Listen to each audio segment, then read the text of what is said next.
Hi everyone, happy Wisdom Wednesday on this gorgeous, gorgeous day today. It's a Saturday actually that I'm filming this.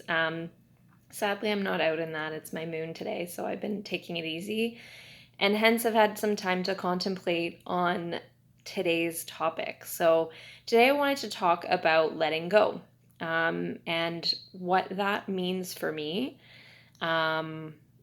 As I've contemplated it. Also, talking about the way I think it's kind of perceived, the way that I think it's misconstrued a little bit, and maybe we're a little obsessed with letting go of things in our society, especially kind of in like the wellness world I'm in. And I see, a lot of this letting go of what no longer serves you and things like that. So I never really consciously thought about letting go of anything.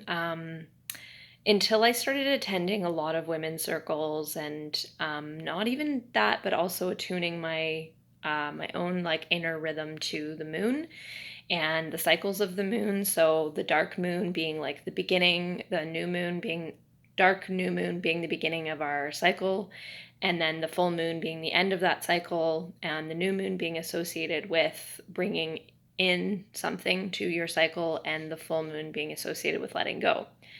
Now, I really have been someone in thinking about this consciously over the years. I always really struggled with this idea of letting something go when I was being kind of asked or prompted to. I really, really struggled with that, and because I never really felt like I had to let go of anything. And maybe that was my own stuff, but it sort of felt like I just didn't have anything to let go. What would come up instead is, what do I have to bring in? What do I have to introduce into my life? And that was just like the natural response. Every time I got quiet and I said, okay, what do I have to let go? A very loud voice would be like, just bring in more. And I think I'm always someone who's struggled a little bit with abundance and living fully over the years. I think I've developed this better more and more, and I have a much healthier relationship with abundance. But I think it was my spirit really saying, like, if anything, you need to draw more in rather than try to let go. I'm naturally very good at letting go of my things. I'm a purger. I try not to hold on to things if I don't think I don't need them. Over time, every year I do at least 2 purging times of the year where I really get rid of stuff. So in terms of things and like my mindset about letting go, I have kind of like a natural way of almost like not even thinking about it, of letting go. But when I'm asked to think about it and prompt, I couldn't do it.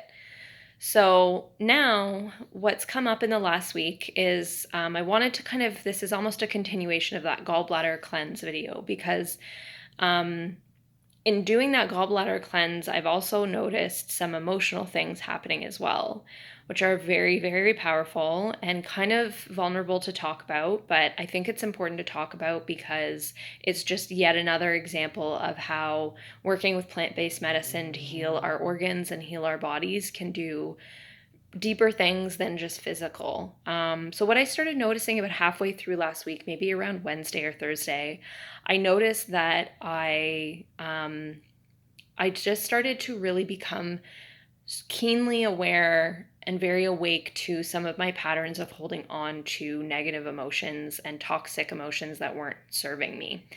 Mainly being resentment towards others, even just little stuff I was holding on, maybe little grudges and little things that bothered me about people that I was holding on to for years. And it wasn't even specific to any one person. It was just a general cyclical pattern I was realizing and I was aware of, that of holding on to something that I just don't need. And it was beautiful because it was coming up very organically, and I was just literally like sitting in my living room and kind of, how this happens when you're just like walking around your house and something kind of pops up in your head and you think, hey, like, I'm not that person anymore. I don't want to be that person anymore. And I'm not saying it just like the cleanse just snapped me out of something and now I'm completely free of that pattern. I don't believe that patterns release themselves that quickly.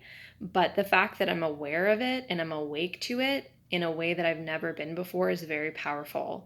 And the gallbladder, if you do any research on emotions and on the way emotions are in our body, Louise Hay is an example of that, or even just Chinese medicine, which is way more ancient than Louise Hay, we'll talk about the gallbladder and the liver being the seat of anger, resentment, holding on to stuck emotions. And I was realizing that, wow, I don't need to do this anymore. I don't need to hold on to stuff that just doesn't serve me. And it came up very organically.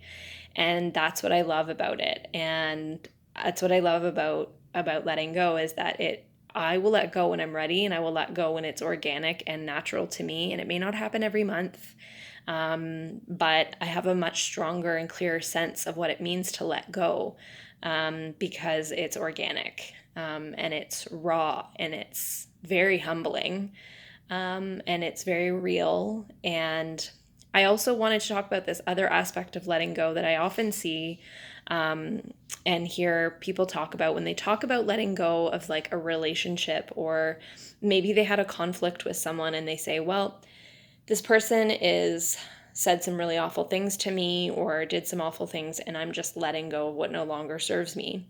I think we need to be careful. A very fine line. I think sometimes, yes, there are toxic people that repeat and repeat and repeat an abusive behavior, and no discussing it, no therapy, nothing will fix it. It's just that these people are maybe highly narcissistic and we need to walk away after maybe many years of conflict resolution. However, I think we become a little obsessed with conflict, or with letting go, and especially in the more conscious community, and we forget that maybe we could just work through a conflict. Maybe it's just one conflict that came up and someone said something that upset you. Could we work through it? Could we sit down with that person and really share our real raw emotions and say, hey, like what you said really hurt my feelings, and this is why, and I know it wasn't intentional, but I want you to know I love you and I want to work through this. And coming from a really compassionate place, I wonder sometimes if we've forgotten how to do that and how to hold on to relationships. It's not always about letting go. We don't need to always try to let go of things. We also need a healthy balance of like bringing in and drawing in and calling in, and not just letting go. I just always felt very called into drawing things into my life as opposed to letting them go. But that doesn't mean that we shouldn't let go of things, because sometimes naturally all of a sudden we realize, hey, I'm living out this pattern in my life and it's just not serving me anymore, and it's time to let go. And in turn, what we start to feel is much more free in our bodies and much lighter, because we've let go of something, and our spirit's truly deeply ready to let go, and we're not forcing it to leave us. So on that note, I want to read a little poem I wrote.